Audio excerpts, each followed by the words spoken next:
Welcome to the second video on adding real numbers. This is going to be part two of adding real numbers. Initially, I didn't think I would make a part two because part one was pretty straightforward, but I noticed that a lot of people were having trouble with when it came to adding real numbers in terms of fractions, and especially negative fractions. And so if you had trouble on that, this video is definitely for you, but the concepts are basically the same from the first video, or they're exactly the same. The principles are, that is. So, just as a refresher, let's think of the rules that we were thinking of before. Uh, there were two rules that we were thinking of, and the first was when we were adding two real numbers with the same sign. Here was the rule that we were thinking of, that we would add their absolute values and the sum would take on the same sign as the add-ins. But we wanted to think of this in terms of fractions, and so here we go. I'm going to pick a fraction or a set of fractions that are pretty easy to think about. For example, let's try 1/2 plus 2/4. Now, I know what you're thinking. Matt, 1/2 and 2/4 are exactly the same thing. And you'd be right. But guess what? I'm trying to teach you how to think of adding real numbers in terms of fractions. And why would I confuse you using really hard fractions to begin with? The concepts are the same. So let's go with this. When we have 1/2 plus 2/4, the rule says we need to add their absolute values. And when it comes to two positive numbers, I know we don't need to see their absolute values, but for the sake of following the rules here and for the sake of explanation, let's just go with it. The absolute value of 1/2 is, of course, 1/2, and the absolute value of 2/4 is 2/4. And the second part of the rule says that the sum is going to take the same sign as the add-ins. So when we add 1/2 and 2/4, we already know that we have to get a common denominator, in this case, which is 4.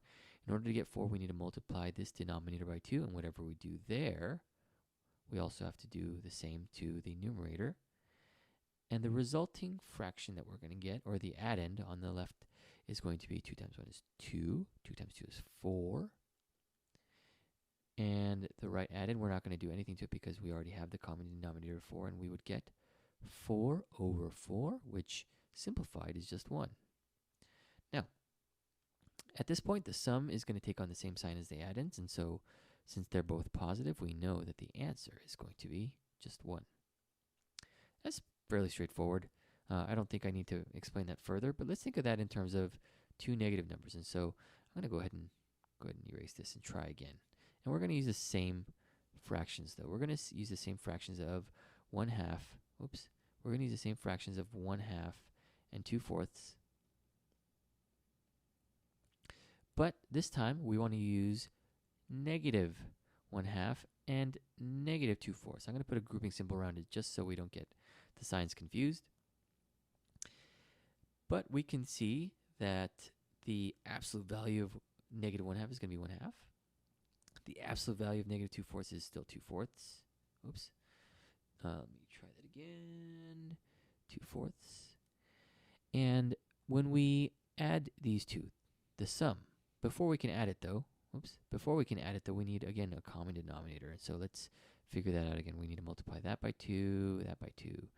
And so the resulting fraction is going to be 2 times 1 is 2, 2 times 2 is 4, plus 2 over 4. The resulting fraction is going to be 4 over 4, again, or simplified, it's going to be 1. But the sum is going to take the same sign as the add-ins, and so the resulting sum in this case is going to take on the same sign as the add-ins, which are both negative. And so the resulting answer is going to be negative 1 when you are adding two numbers with the same signs. But that's pretty easy. Let's think about this in terms of when we have numbers with different signs. And here was the rule when we were adding numbers with different signs. We need to find the difference of their absolute values, and the sum, the resulting sum, would take on the same sign as the add-in with the greater absolute value. We're not going to use 1/2 and 2/4 in this case because the difference between 1/2 and 2/4 is actually 0, and that would not really help us think about this.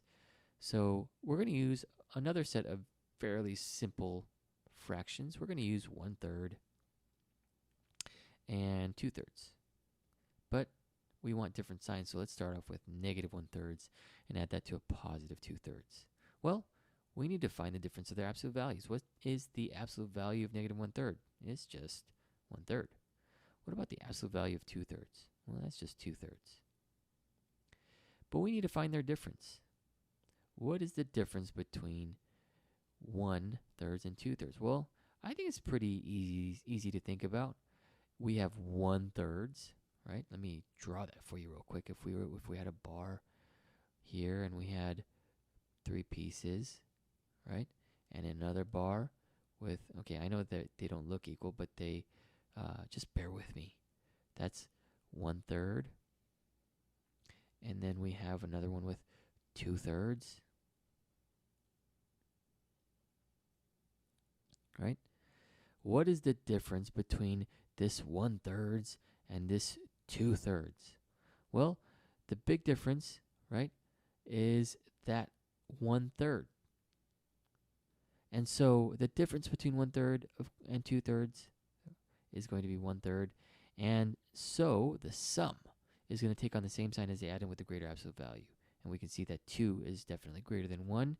And so 2/3 being positive, the resulting answer, let me move something real quick. Let's move that out of the way so we don't have to deal with it. But the resulting answer is going to take on the same sign as the one with the greater absolute value, which in this case is 1/3.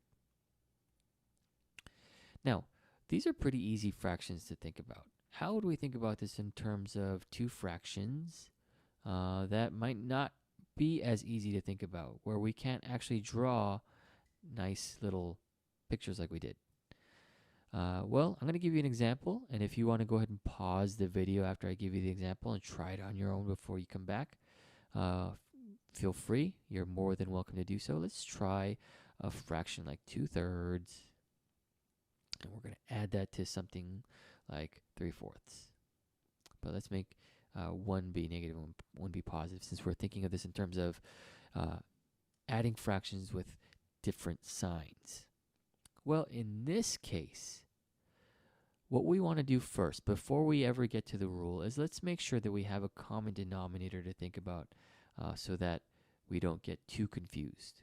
Well, we already know that the common denominator between 3 and 4, or you should know that the common denominator is 12. And so we need to multiply this first addend by 4, or the numerator by 4 and the denominator by 4.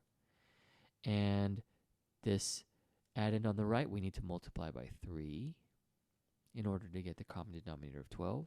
And so the new resulting equation is going to be 4 times 2 is 8, 4 times 3 is 12, and of course, this being a negative, we're going to start off with a negative, and we're going to add that to 3 times 3 is 9, and 3 times 4 is 12.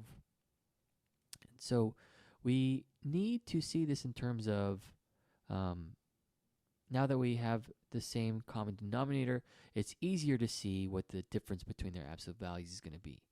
So let's kind of do the same thing in this case. What is the absolute value of 8/12? Well, it's just 8/12. And what is the absolute value of 9/12? Well, it's just 9/12. And what is the difference between 8/12 and 9/12? Well, we can clearly see that the clear difference is just 1/12. And since 9 is bigger than 8, we can see that it's going to, the second part of this rule tells us that the sum takes the same sign as the addend with the greater absolute value. And since 9 is greater than 8, we're going to give this a positive value. And so the resulting answer that we come up with is going to be 1/12.